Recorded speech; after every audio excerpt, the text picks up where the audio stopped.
Election commission അടക്കമുള്ള സംവിധാനങ്ങളെ സ്വതന്ത്രമായി നിലനിർത്താൻ പിന്തുടർന്നിരുന്ന പാരമ്പര്യം പൂർണ്ണമായും രാജ്യത്ത് അവഗണിക്കപ്പെട്ടുവെന്ന് മുൻ മന്ത്രി ഡോക്ടർ കെ.ടി. ജലീൽ എം.എൽ.എ. സൗദിയിലെ റിയാദ് ഇന്ത്യൻ മീഡിയ ഫോറം സംഘടിപ്പിച്ച ടേബിൾ ടോക്കിൽ മുഖ്യപ്രഭാഷണം നിർവഹിക്കുകയായിരുന്നു അദ്ദേഹം. സ്വാതന്ത്ര്യദിനാഘോഷങ്ങളുടെ ഭാഗമായായിരുന്നു പരിപാടി. റിയാദ് ഇന്ത്യൻ മീഡിയ ഫോറം സംഘടിപ്പിച്ച ടേബിൾ ടോക്കിൽ മുഖ്യപ്രഭാഷണം നിർവഹിക്കുകയായിരുന്നു മുൻ മന്ത്രി doctor K T. Jaleel MLA.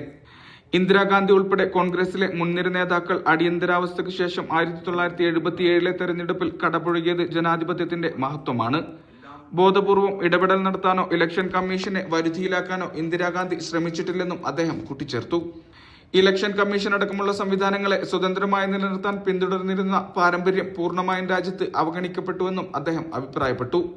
Tradition, പാരമ്പര്യം, അതെല്ലാം തന്നെ പൂർണ്ണമായും അവഗണിക്കപ്പെട്ട് കഴിഞ്ഞിരിക്കുന്നു. എങ്ങോട്ടാണ് രാജ്യം പോകുന്നത് എന്ന് ചോദിച്ചാൽ നമുക്കാർക്കും വ്യക്തതയോടുകൂടി ഒരു ഉത്തരം പറയാൻ കഴിയില്ല. ബഹുസ്വരത പൂർണ്ണമായും ഇല്ലാതായി കഴിഞ്ഞിരിക്കുന്നു. മറ്റുള്ള വിശ്വാസധാരകളോട് ആദരവും അടുപ്പവും കാണിക്കുക എന്ന, ബഹുമാനിക്കുക എന്ന ജനാധിപത്യത്തിന്റെ അടിസ്ഥാനപരമായിട്ടുള്ള മൂല്യങ്ങളാണ് ഇപ്പോൾ ഭരണകർത്താക്കൾ തന്നെ ലംഘിക്കുന്നത്. ടേബിൾ ടോക്കിൽ ജലീൽ ആലപ്പുഴയുടെ അധ്യക്ഷതയിൽ ഷിഹാബ് കൊട്ടുകാട് ഉദ്ഘാടകനായി. സബീന എം സാലി, കുമ്മിൽ സുധീർ, റഷീദ് കൊളത്തറ, ബാരിക് ചമ്പകശ്ശേരി, എം സാലി, സലീം പള്ളിയിൽ തുടങ്ങിയവർ ചർച്ചയുടെ ഭാഗമായി. Mishal Cherpulassery, media 1, Riyadh.